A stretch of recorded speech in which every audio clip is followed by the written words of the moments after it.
yaa dilay yaa saqarxiyey amniyaadka al-shabaab iyo ciidamada nisa marka ay isku dhex milmaan maxay tahay natiijada ka dhalata ugu yaraan 19 qof ayaa ku geeriyooday ilaa 60 kalena waa ay ku dhaawacmeen qaraxyo xalay ka dhacay magaalada Muqdisho qaraxu waxa uu ka dhacay oo lagu bartilmaameedsaday qarax xooggan oo khasaare naf iyo maal baa geystay galkii dambe in uu ka dhacay qarax al-shabaab waxay hadda isticmaalayaan chemicals ka awood badan kuwii hore aaladaha laga sameeyay qaraxyada soo galitaanka dalka ay soo galaan oo fududaatay taasoo ay kamid yihiin maaragtay waxyaabahan loo yaqaan fertilizerska oo lagu bacrimiyo beeraha waa la control jiray intii anaga aan joognay hay'adda nabad sugidana waxaan sameynay inaan ka mamnuucnay budada laga sameeyo qaraxyada ee loo yaqaan TNT waxay si toos ah uga soo degtaa dekedda magaalada Muqdisho shakigaas aad u jira ma ahana taas kaliya ma aha wixii ay isticmaali jireen maaragtay budada awood badan iyo ka tira badan ay heleen sababtoo ah waxaana jirin control lahaa oo ku qaban lahaa marka la keeno dekedda la keeno ilaa bahashan ragga keena hadaanan laga warqabin oo aanan maaragtay la baarin maxaan ku yiraahdaa waa fududaanaysaa inay u soo degto oo ay gaarto kooxda shabaab isla markaasna ay ku sameeyaan qaraxyada muddo 8 bilood ah cadceed waxa ay soo baxaysay iyadoo ay qorshaysan tahay dilka sarkaal ka tirsan hay'adda nisa Saako Bu'aali iyo Buurdoobo dhammaan deegaanadaas waxaa lagu dilay ilaa 20 iyo sirdoonka qarsoon ee hay'adda nisa wuxuu meeshii ka soo buuxiyay nisa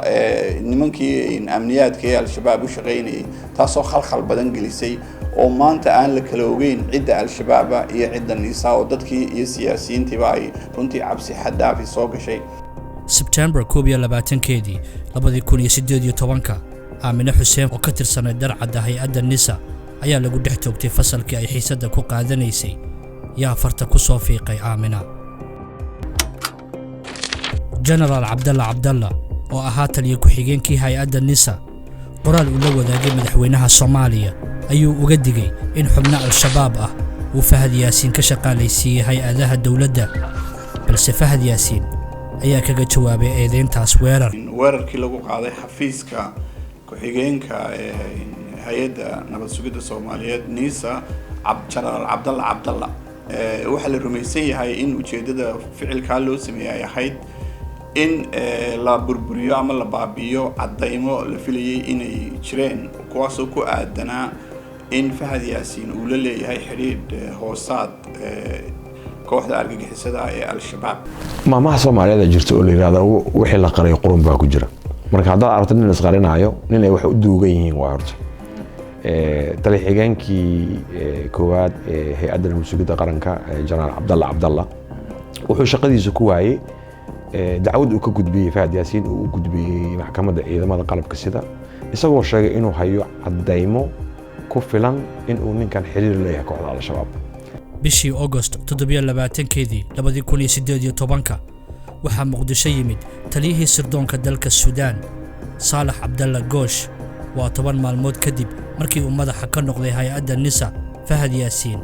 Saalax Goosh hadda waa baxsad ku eedeysan hawlo argagixisnimo iyo dambiye kale oo ka dhacay dalka Suudaan European Union gacmo kala baxay Ingiriisku gacmo kala baxay Mareykanku nisa waa kala baxay gacanta waxba ugu hararay oo waxa ugu harar daroonkan ay ka kicinayaan hadda waxaan gacanta ku qabtay qadar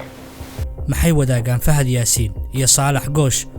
weydiimahan jawaabahooga si aan u helo waxaan booqanay magaalooyin iyo dalal kala duwan waxaan raadinay xog dhameystiran iyo macluumaad bulshada ka qarsoon xog ururin iyo baaris aanu sameynay ayaa sal u ah filimkan gaaban ee soo socda oo aan ku eegayno isku milanka al-shabaab iyo hay'adda nisa